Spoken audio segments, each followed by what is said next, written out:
दोस्तों देख रहे हो, अब हम आ गए संत कबीर दूनी। तो ये हाईवे से, जैसे आप मगर गांव से आओगे तो हाईवे से सीधे पड़ता है ये। और ये जो हैं ये गोरखनाथ महाराज हैं, उनकी ये स्टैचू बनी हुई है, देख रहे हो ना, ये उनकी स्टैचू बनी हुई है गोरखनाथ। कबीर साहब, रविदास जी, गोरखनाथ, गुरु नानक जी, केसर साहब आए 12 साल के सीखम कबीर दास गोरखनाथ जी बैठे थे जी, गोरखनाथ जी पर बैठे, यहाँ आओ, यहाँ बात होगा जी जी, यहाँ पर, यहाँ नीचे पर नहीं, हाँ हाँ, यहाँ पर, हाँ हाँ हाँ, साहब वही कटी नली धागा। हाँ हाँ।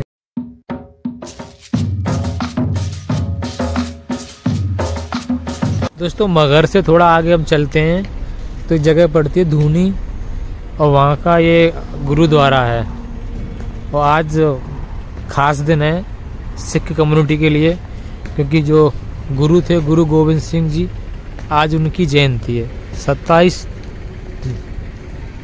नवंबर 2023 की बातें हैं। आप देखोगे ये इस तरीके से, ये देखोगे सरदार जी एकदम से लंगर वगैरह यहाँ का व्यवस्था है, कुछ काम कर रहे हैं। ये नीचे लंगर वगैरह लगने की जुगाड़ है, ऊपर गुरुद्वारा है। तो हम चलते हैं गुरुद्वारे में, दर्शन करके आते हैं, फिर मिलते हैं। दोस्तों देख रहे हो, अब हम आ गए संत कबीर दूनी। तो ये हाईवे से, जैसे आप मगर गांव से आओगे तो हाईवे से सीधे पड़ता है ये संत कबीर दूनी। तो आप लेकर चलते हैं आपको अंदर।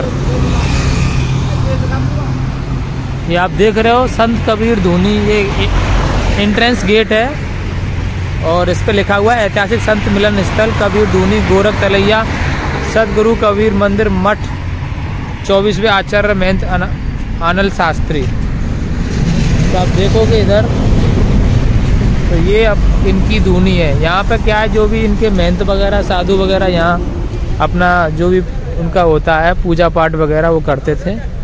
बस इतना ही है। तो मैंने सोचा कि इसको भी कवर कर लूँ, खास इतना कुछ इसका है नहीं है, थोड़ा छोटा। आप देख रहे हो ये कुछ पेड़ है, इस पेड़ पर बेलगिरी का पेड़ है। देखो बेल लटकी हुई है, देख रहे हो ना, बेल देखो देखो देखो देखो बेल। और देखो ये बेल, देखो ये अपने हाथों से हमने टच कर रखी है, बेलगिरी, इसको बेल भी बोलते हैं। तो ये उनकी संत कबीर की धूनी है। यहाँ ये मंदिर बना हुआ है, संत कबीर मंदिर, आप देखोगे। और ये छोटा सा पार्क है, उधर से हम हाईवे से आए। और यहाँ जो भी साधु संत वगैरह, जो भी यज्ञ वगैरह, जो भी अपना पूजा पाठ वगैरह करते हैं, इस तरीके से देख रहे हो आप, ये बना रखा है। और इसका मैं आपको बताता हूँ, ये एक तालाब है लेकिन इसमें पानी नहीं है। आप देख पा रहे हो ये तालाब नुमा ये संरचना बनी हुई है, लेकिन ये पानी नहीं है इसमें, शायद पानी सूख गया है। और ये आपको देख पा रहे हो, ये गोरखनाथ महाराज हैं। आप देखोगे, आपको दिखाते हैं हम पहुंचकर। इस तरीके से तालाब है, लेकिन तालाब बिल्कुल सूखा पड़ा है भाई, इसके अंदर कोई भी पानी वगैरह नहीं है, एकदम से सूखा है। और ये जो हैं ये गोरखनाथ महाराज हैं, उनकी ये स्टैचू बनी हुई है, देख रहे हो ना, ये उनकी स्टैचू बनी हुई है गोरखनाथ महाराज की ये।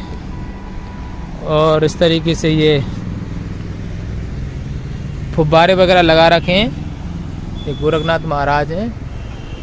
और ये भैया ये जो तालाब है सूखा हुआ, बस यहाँ इतना ही है, और कुछ तो यहाँ पर है नहीं है जो देखने के लिए, कुछ ऐसा कुछ मुझे तो दिखा नहीं है। उधर गुरुद्वारा है। तो दोस्तों ये संत कबीर दूनी है। यहाँ का आपको हिस्टोरिकल या हिस्ट्री बताऊं, यहाँ पर 5 संत पूजा पाठ करते थे, और यहाँ पर पानी की व्यवस्था नहीं थी।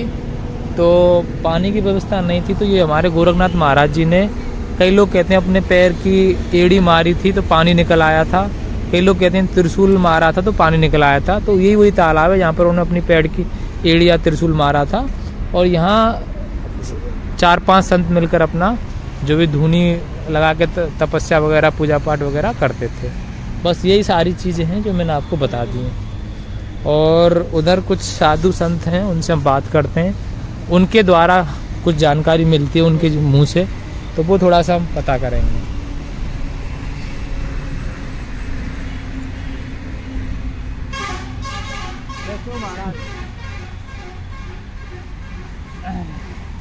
थोड़ा सा इसके बारे में बताएंगे क्या है क्या नहीं है? इसके बारे में वह कबीर साहब, रविदास जी, गोरखनाथ, गुरु नानक जी, केसर साहब आए हमें 12 साल के सीखा को। कबीरदास, रविदास जी, गोरखनाथ, गुरु नानक जी, केसर साहब ये आए थे यहाँ पर। हाँ, यहाँ पर आए थे साहब यहाँ रहते थे, पहले ही यहाँ पर रहते थे केसर साहब। हाँ, ठीक। फिर और उसके बाद 12 साल जब सूखा पड़ गया, 12 साल यहाँ सूखा पड़ गया था। हाँ जी जी। बिजली खां पठान फैजाबाद के पठान बिजली खां राजा था। पठान राजा था, पठान राजा था, बिजली खां, बिजली खान। तो फिर वही गोरख पहले एक हुआ कि ऐसा है, जनता परेशान जब हो गई। अच्छा, 12 साल सूखा पड़ गया था, जनता परेशान हो गई थी। कहीं कहीं जल था, कहीं कहीं जल था। फिर तो उसके बाद में जब बिजली खां राजा लग गए तो ठीक है, ऐसा है। वहाँ पर संत का भंडारा चलने दो, और वहाँ पर कोई संत होगा तो जल होगा करेगा, पानी बरसाएगा करेगा, तो कोई संत था नहीं। तो बिजली खां पठान गोरखनाथ जी लग गए। गोरखनाथ जी बोले कि मतलब एक तारा में कभी साहब हैं, उनको संदेशा दे दो आ जाए। तो बिजली खां पठान संदेशा दिया तो कहना ऐसे नहीं, कोई हमारे पास आवे क्यों बतावे अपना सब समाचार, मैं चलता हूँ सब हाल बताऊँ। जब राजा बघेल बनारस के उनके पास संदेश आए दिए बिजली खां पठान, तो वो गए साहब, तो उसके बाद कहे सब उठी कहें चले, तो यही कहा है। तो यहीं गोरखनाथ से कबीर साहब से बात था, पानी में बउआ बजे गए, त्रिशूल पर गए थाना, सब लोग साहब गए थे, अच्छी नदी खींचे सत्तर भागा, तो सब लोग गए। तो वहाँ से गोरखनाथ से कहे कि आइए यहाँ बात जाओ, तो मैं मान गया कहें और नीचे आओ, हाँ नीचे आते ही मिट्टी लेकिन आप रह गए, वही अपना गोरखनाथ अपना समझा नहीं क्या कहे। संत कबीर की निर्वाण स्थली मगहर से करीब 1 किलोमीटर दूर गोरखपुर व संत कबीर नगर सीमा पर आमी नदी के तट पर गोरख तलैया व कबीर दूनी है। यह स्थली संत कबीर दास, गुरु गोरखनाथ, नानक देव, संत रविदास व वैष्णव संत केसरदास के मिलन का साक्षी है। कबीर दूनी के पुजारी राम शरण दास ने बताया कि सूखा पड़ने पर संत कबीर दास 119 वर्ष की अवस्था में जौनपुर के नवाब बिजली खां की प्रार्थना पर काशी से यहाँ आए थे। यह क्षेत्र 12 वर्ष से अकालग्रस्त था। बारिश न होने से खेत खलिहान सूखे थे, लोग दाने दाने को तरस रहे थे। नवाब की प्रार्थना पर कबीर लोगों की गुहार पर उन्होंने हठ योगी गोरखनाथ नाम की ओर इशारा किया। इसके बाद चुनौती को स्वीकार कर गोरखनाथ ने दाहिने पांव से पृथ्वी को दबाया।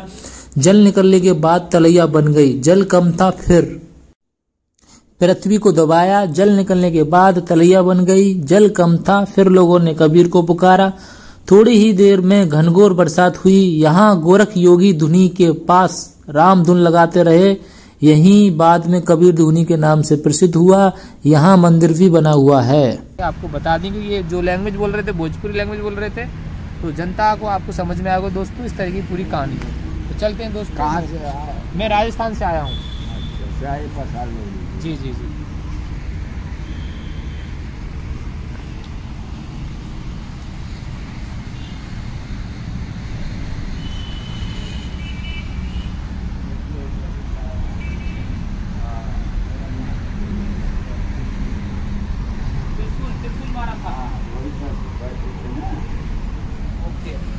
अंदर ला सकते हैं कैमरा? हाँ हाँ तो दोस्तों